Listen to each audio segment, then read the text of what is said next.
اللہ الرحمن الرحیم۔ سامعین ذی احتشام، جہاد کی فضیلت اور اہمیت اور عظمت پر درس جاری ہے۔ امام الانبیاء علیہ السلام کی کسی ایک سنت کو زندہ کرنا، جس کو لوگوں نے ترک کر دیا ہو، حضور نبی کریم علیہ السلام نے فرمایا اس کو 100 شہیدوں کے برابر ثواب ملتا ہے۔ تو مثلا دائیں ہاتھ سے کھانا سنت ہے، یہ اسی طرح مسجد میں داخل ہونا، دائیں پاؤں کو داخل کرنا، یہ بھی سنت ہے۔ مسواک کرنا سنت ہے، عمامہ شریف باندھنا سنت ہے۔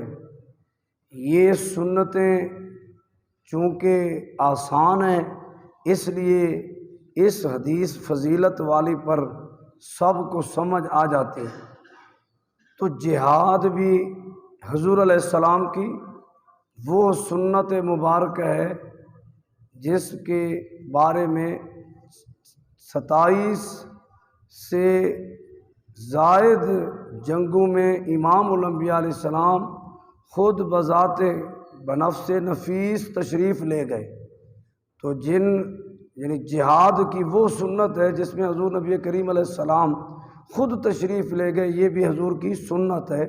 اس پر بھی عمل پیرا ہونا امت کے لیے اسی طرح فضیلت کا باعث ہے کہ جب اس کو ترک کر دیا جائے گا، پھر امت اگر حضور کی سنت پہ عمل کرتے ہوئے اسلام کی سربلندی کے لیے اور مظلوم مسلمانوں کی مدد کے لیے اعلان جہاد کرتے ہوئے میدان جہاد میں برسر پیکار، جب بھی جو لوگ اس پر عمل کریں گے انہیں بھی اللہ رب العزت 100 شہیدوں کے برابر ثواب عطا فرمائے گا۔ اس متعلق احادیث کی روشنی میں ہم بات کر رہے تھے۔ سنیے امام الانبیاء علیہ الصلوۃ والتسلیم کا فرمان علی شان۔ حضرت سہل بن سعد رضی اللہ تعالی عنہ سے روایت ہے، کہتے ہیں قال رسول اللہ صلی اللہ علیہ وسلم رباط یوم فی سبیل اللہ خیر من الدنیا وما علیہا۔ فرمایا فی سبیل اللہ جہاد میں ایک دن گھوڑ سواری کرنا، پہرہ داری دینا، خیر من الدنیا وما علیہا، جو کچھ دنیا میں ہے اور جو کچھ دنیا پر ہے ان تمام سے وہ عمل بہتر ہے۔ جیسے حدیث پاک خیرکم من تعلم القرآن وعلمہ، تم میں سے بہترین شخص وہ ہے جو قرآن مجید پڑھے اور پڑھائے۔ تو حضور نے خیر کا لفظ بولا، ارشاد فرمایا اسی طرح مجاہد فی سبیل اللہ کے لیے جو اعلاء کلمت الحق، دین اسلام کی سربلندی کے لیے جو ایک دن کے کچھ حصے میں وہ جہاد فی سبیل اللہ کرتا ہے، تو فرمایا دنیا اور ما فیہا، اس نے جو عمل کیا ہے وہ دنیا و ما فیہا سے بہتر ہے۔ اسی طرح دوسری حدیث میں سلمان فارسی رضی اللہ تعالیٰ عنہ کہتے ہیں نبی علیہ السلام سے میں نے فرماتے ہوئے سنا رباط یوم ولیلۃ فی سبیل اللہ، دن کے کسی وقت مجاہدین فی سبیل اللہ کی پہرے داری یا رات کے کسی وقت خیر من صیام شہر و قیامہ، فرمایا ایک مہینے کے روزہ رکھنے اور ایک مہینہ ساری رات قیام کرنے سے بہتر ہے۔ وَإِن مَاتَ جَرَا عَلَيْهِ عَمَلُهُ الَّذِي كَانَ يَعْمَلُ، فرمایا اگر وہ اسی حال پہ فوت ہو گیا تو پھر اس کا یہ عمل جاری رہے گا، یعنی قیامت تک اس کو اسی طرح ثواب ملتا رہے گا مسلسل۔ اور فرمایا وَأُجْرِيَ عَلَيْهِ رِزْقُهُ وَأُمِنَ الْفُتَّانِ، اور اس کو اللہ تعالیٰ کی طرف سے رزق بھی دیا جائے گا اور یعنی جنت عطا کی جائے گی اور دیگر انعامات، اور فتنوں سے بھی اسے محفوظ رکھا جائے گا۔ یہ امام الانبیاء علیہ السلام کے فرامین ہیں جہاد کی فضیلت پر۔ خیر ما دنیا و ما فیہا سے بہتر کے الفاظ حضور نبی کریم علیہ السلام نے، اور قرآن مجید کے اندر تو مختلف مقامات پر مجاہدین فی سبیل اللہ کی عظمتیں اور شانیں، ولا تحسبن الذین قتلوا فی سبیل اللہ امواتا بل احیاء عند ربہم یرزقون، تم ہرگز ان لوگوں کے بارے میں گمان نہ کرو جو اللہ کی راہ میں شہید کیے گئے ہیں، مردہ گمان نہ کرو، بل احیاء بلکہ وہ زندہ ہیں، عند ربہم یرزقون انہیں ان کے رب کے ہاں رزق دیا جاتا ہے۔ اور وہ رزق، وہ نعمتیں کیا ہیں؟ وہ نہ کسی آنکھ نے دیکھی ہیں، نہ کسی کان نے سنی ہیں، اور نہ کسی دل پہ کھٹکی ہیں۔ اللہ نے ان کے لیے وہ اجر اور ثواب اور انعامات تیار فرمایا ہے۔ پھر آج چونکہ 17 رمضان المبارک ہے، انشاءاللہ العزیز ہماری مسجد کے اندر اس مناسبت سے بعد از نماز ظہر شہداء بدر کانفرنس بھی منعقد ہو رہی ہے، اس پر بھی مفصل بات ہوگی۔ تو شہداء بدر میں سے 2 ہستیوں کا تذکرہ، ایک تو جناب حضرت انس بن مالک رضی اللہ تعالیٰ عنہ کہتے ہیں کہ ربیہ بنت برہ، یہ حضرت حارثہ بن سراقہ کی امی جان ہے۔ حضرت حارثہ بن سراقہ رضی اللہ تعالیٰ عنہ یہ وہ صحابی رسول ہیں، یہ میدان بدر میں شہید ہو گئے۔ ماں باپ کے اکلوتے بیٹے تھے، صحابہ کرام علیہ رضوان کا جذبہ جہاد، شوق شہادت۔ اب ان کی والدہ حضور کی خدمت میں حاضر ہوئی، فقالت یا رسول اللہ صلی اللہ علیہ وسلم، عرض کرنے لگی یا رسول اللہ صلی اللہ علیہ وسلم، الا تحدثنی عن حارثہ، کیا آپ مجھے حضرت حارثہ رضی اللہ تعالیٰ عنہ جو بیٹا میرا شہید ہو گیا ہے اس کے بارے میں کچھ نہیں بتائیں گے؟ وکان قتل یوم بدر، جو غزوہ بدر کے دن جام شہادت نوش کیا ایک آدمی کے تیر کے لگنے کی وجہ سے، تو پوچھنا یہ چاہتی تھی کہ اگر تو وہ جنت میں ہیں تو پھر میں صبر کروں، اگر وہ جنت میں نہیں ہیں تو پھر کم از کم میرا اکلوتا بیٹا تھا، میں اس پر رو تو لوں۔ اب یہ سوال اندازہ لگائیں، صحابیہ سوال کر رہی ہیں اور علم غیب کے متعلق، جنت میں ہیں تو میں صبر کروں، اور اگر وہ جنت میں نہیں ہیں تو کم از کم میں ان پر رو تو لوں۔ تو سنیے امام الانبیاء علیہ السلام نے اس پوچھنے پر کیا کہنے لگی نا، فَإِنْ كَانَ فِي الْجَنَّةِ صَبَرْتُ، اگر تو وہ جنت میں ہیں تو میں صبر سے کام لوں، وَإِنْ كَانَ غَيْرَ ذَلِكَ، اگر وہ اس کے علاوہ کسی اور جگہ ہیں تو اجتہدت علیہ فی البکا، میں کم از کم اس پر زیادہ سے زیادہ رو تو لوں، اکلوتا بیٹا تھا وہ مجھ سے بچھڑ گیا۔ فقال یا ام حارثہ، امام الانبیاء علیہ السلام نے یہ نہیں فرمایا ابھی جبریل آئیں گے وہی آئے گی میں بتاؤں گا، یہ یقینی بات ہے اللہ نے حضور کو علم غیب عطا فرمائے، اس میں دوسری رائے نہیں ہے۔ جو اس نقطے کو نہ سمجھ کر الزام لگاتے ہیں سنیوں پر، اہل سنت پر، کہ یہ اللہ کے نبی کا علم غیب ویسے مان لیتے ہیں، وہ سوائے الزام کے کوئی ان کا مقصد نہیں، کیونکہ وہ لوگوں کو وہ بھٹکاتے ہیں۔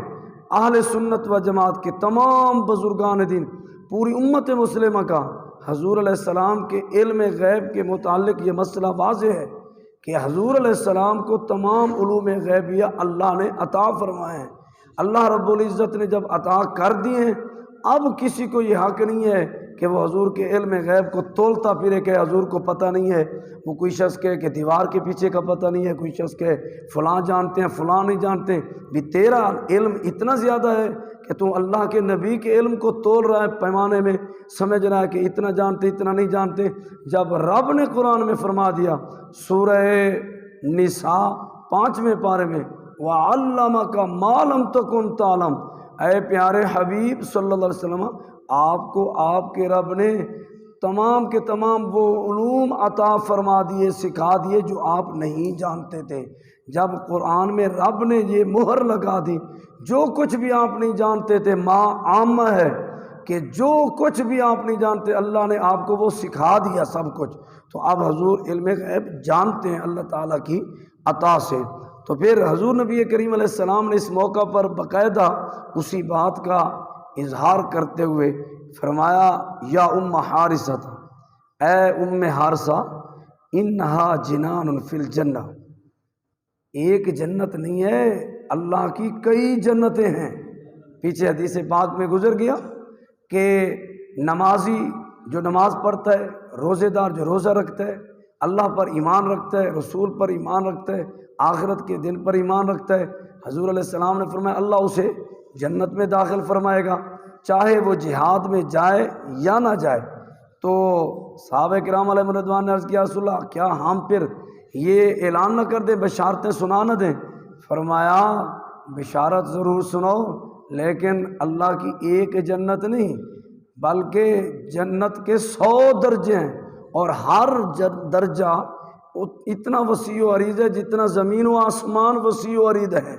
پھر فرمایا کہ جب بھی تم اللہ تعالیٰ سے جنت کا سوال کرو تو جنت الفردوس کا سوال کرو، کیونکہ یہ جنت میں سے سب سے اعلیٰ درجہ ہے اور اس کے اوپر رحمان کا عرش ہے۔ فرمایا اس کا سوال کرو۔ تو اس موقع پر بھی حضور علیہ السلام نے یہی فرمایا، اے ام حارثہ، تیرے رب کی ایک جنت نہیں کئی جنتیں ہیں، اور جنتوں میں درجے ہیں۔ صرف جنت میں داخل ہونا میں نہیں جانتا، بلکہ حقیقت یہ ہے ان ابنا کے اصحاب الفردوس الاعلیٰ، تیرا بیٹا جنت میں بھی ہے اور جنت میں بھی جنت الفردوس میں ہے، فردوس الاعلیٰ، سب سے اعلیٰ درجے والی جو جنت ہے تیرا بیٹا وہیں پہ ہے۔ تو یہ اب چونکہ حضرت حارثہ رضی اللہ تعالی عنہ شہداء بدر میں ان کا شمار ہے، اس موقع پر ان کی شہادت ہوئی، تو حضور نبی کریم علیہ السلام کی عظمت اور شان بھی ظاہر اور شہادت کا رتبہ بھی ظاہر۔ اور اگلی حدیث پاک اور حضرت انس رضی اللہ تعالی عنہ سے ہی روایت ہے، کہتے ہیں نبی علیہ السلام اور صحابہ کرام علیہم رضوان غزوہ بدر کے موقع پر جس وقت بدر کی طرف جا رہے تھے تو کفار اور مسلمانوں کا آمنا سامنا ہوا، ادھر سے مشرکین بھی آگے، صحابہ کرام علیہم رضوان بھی پہنچ گئے۔ جب دونوں جماعتیں آپس میں ایک دوسرے کے سامنے آ گئی، امام الانبیاء علیہ السلام نے اس موقع پر خطاب کرتے ہوئے فرمایا قوموا الی جنت ارضها السماوات والارض، فرمایا اے میرے غلامو، اس جنت کی طرف تیار ہو جاؤ جس کی چوڑائی زمین و آسمان کے برابر ہے۔ قال عمیر بن الحمام، حضرت عمیر بن حمام رضی اللہ تعالی عنہ جنت کی فضیلت سن کر، حضور کی جہاد کی ترغیب دلانے کی شان سن کر آپ ہش ہش کرتے رہ گئے۔ فرمایا بخن بخن، واہ واہ واہ واہ، یعنی ہش ہش کرتے خوش ہو گئے۔ پھر قال رسول اللہ صلی اللہ علیہ وسلم ما يحملك على قولك بخن بخن، امام الانبیاء علیہ السلام نے ان سے پوچھ لیا، فرمایا اے عمیر بن حمام، یہ ہش ہش کر رہے ہو، واہ واہ سبحان اللہ، بخن بخن کے لفظ کہہ رہے ہو، یہ جملے کہنے پر آپ کو کون سی چیز ابھار رہی ہے؟ قال لا واللہ یا رسول اللہ الا رجاء ان اکون من اہلها، عرض کیا رسول اللہ میرا اور کوئی مقصد نہیں، اللہ کی قسم اے اللہ کے رسول، میں یہ امید کرتا ہوں کہ کاش میں بھی اس جنت کا اہل ہو جاؤں، میں اس جنت کا اہل ہو جاؤں۔ اللہ اکبر۔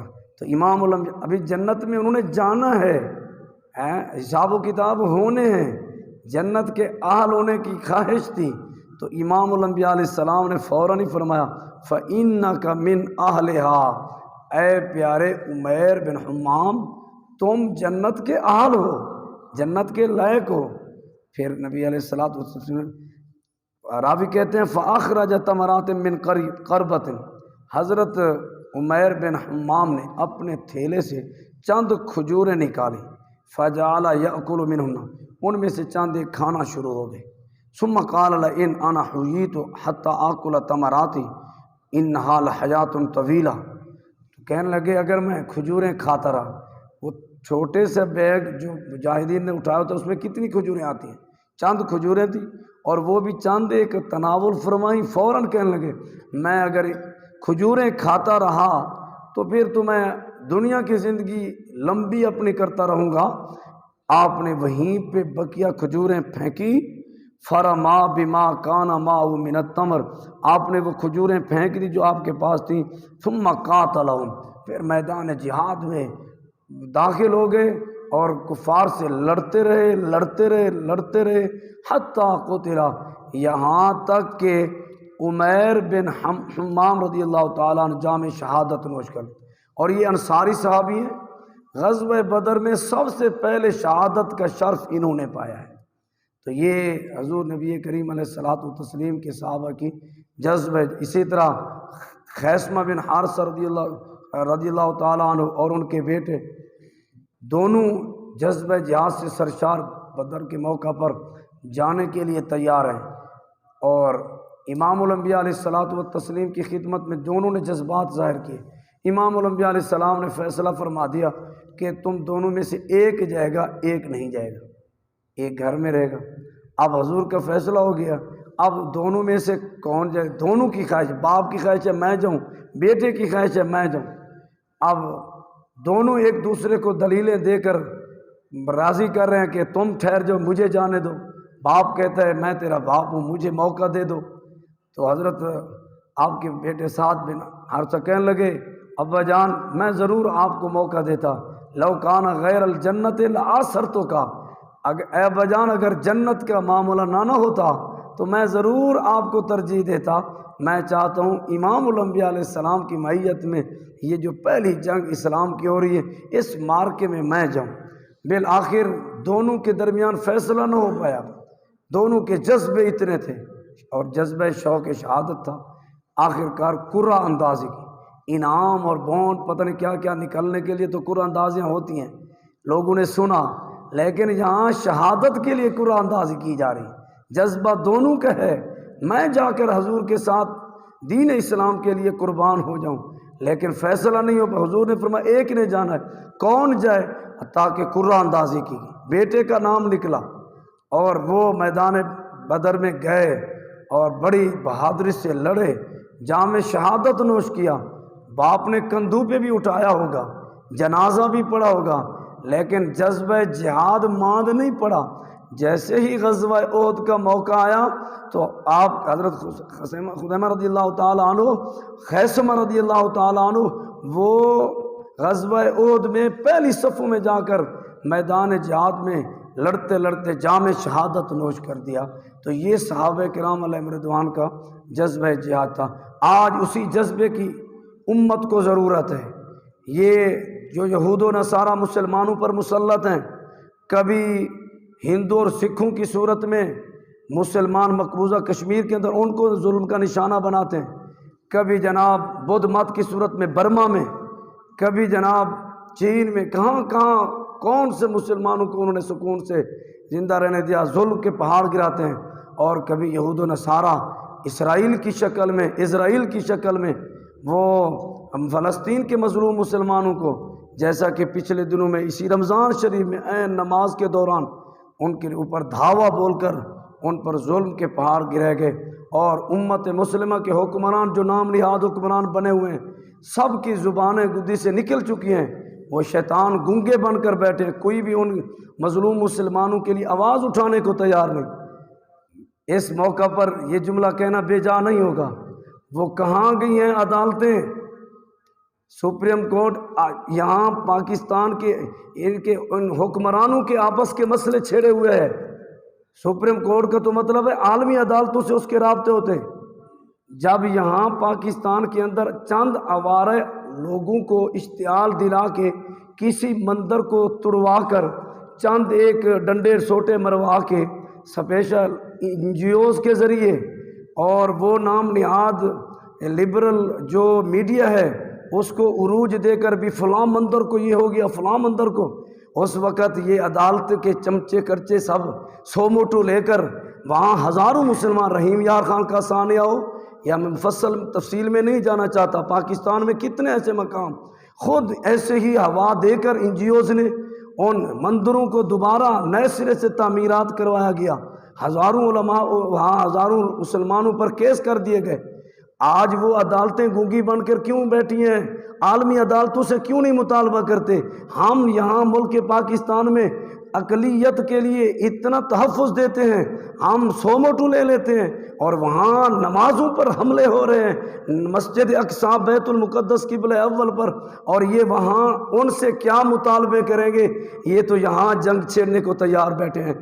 یہ ظاہر ہے اب لوگ ان کی احترام نہیں رہا، لوگ سمجھ رہے ہیں ان کا قصور اس وقت سے ہے جب سے انہوں نے غازی ممتاز حسین قادری عاشق رسول کو پھانسی کے جو نا فیصلہ سنایا، اس وقت انہوں نے مداہنت کی، انہوں نے دباؤ کے تحت حکمرانوں کو، یہود و نصارہ کو خوش کیا، رسول اللہ کی ناموس پر پہرا نہیں دیا۔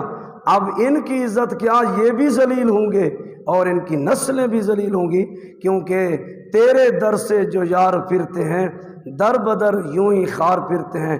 بڑا مرتبہ، بڑا مقام ہے ان تمام کے پیچھے، ولی اللہ العزت ولی رسولی ولی المؤمنین وتعز من تشاء وتذل من تشاء۔ رب جسے چاہے عزت دے، رب جسے چاہے ذلیل کرے۔ اگر یہ سارے ادارے، سارے مسلمان عزت اپنی بحال کرنا چاہتے ہیں، اس کا ایک ہی طریقہ ہے کہ وہ حضور کی سچے وفادار امتی بن جائیں، حضور کی ناموس پر پہرے دار بن جائیں۔ پھر کوئی نہیں بھی جانتا ہوگا، پھر بھی وہ ادھر سے گزرتے ہوئے سلام کہہ کر جائے گا۔ یہ غازی علم الدین شہید درخان دا منڈا، نہ شادی ہوئی نہ سب، لیکن ایک کام کر گیا، اپنے نبی کی ناموس پر قربان ہو گیا۔ یہ رہتی دنیا تک ان کی قبر پر بھی ہر روز منو کے من پھول گرتے رہیں گے، کیونکہ رسول اللہ کے وفادار مالک کانڈ نہیں لگن دے دے۔ جیڑا رسول اللہ کا وفادار ہوتا ہے، پھر اللہ رب العزت اسے خود عزتوں سے بہرہ مند فرما دیتا ہے۔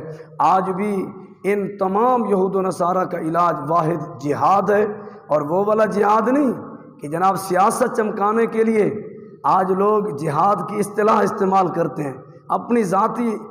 اب وہ سارے اسلام فوبیا پہ تقریریں کرنے والے اقوام متحدہ میں اب وہ کیوں نہیں بولتے فلسطین کے مظلوم مسلمانوں کے لیے؟ کون سے کلپ؟ اس کا مطلب ہے تقریروں سے اگر یہ ملک آزاد ہوتے تو پھر علماء کب سے تقریریں کر رہے ہیں؟ تو تقریروں سے نہیں بلکہ یہ جہاد سے ہی ہوگا، اور جہاد کا اختیار سربراہان مملکت کو ہوتا ہے۔ اللہ ان کو جو ہے غیرت ایمانی اور جذبہ جہاد عطا فرمائے۔ تو جہاد فی سبیل اللہ کی باتیں کرنا یہ بھی سنت رسول بھی ہے، اور اس وقت امت مسلمہ کے وقار کا صرف ایک ہی راستہ بچا ہے کہ اگر امت مسلمہ اپنا وقار کھویا ہوا واپس کرنا چاہتی ہے تو پھر رسول اللہ کے دین کا جھنڈا تھام لے، ایک ہاتھ میں تلوار ہو اور دوسرے ہاتھ میں قرآن مجید ہو، قرآن مجید برہان رشید کے نظام کو نافذ کر کے پھر پوری دنیا پہ یہ حکمرانی کر سکتی ہے۔ اللہ رب العزت رسول اللہ کے صدقے ہم سب کی کامل مغفرت فرمائے، اور شہدائے بدر کے برکات سے ہمیں مستفیض فرمائے۔ وآخر دعوایا ان الحمد للہ رب العالمین۔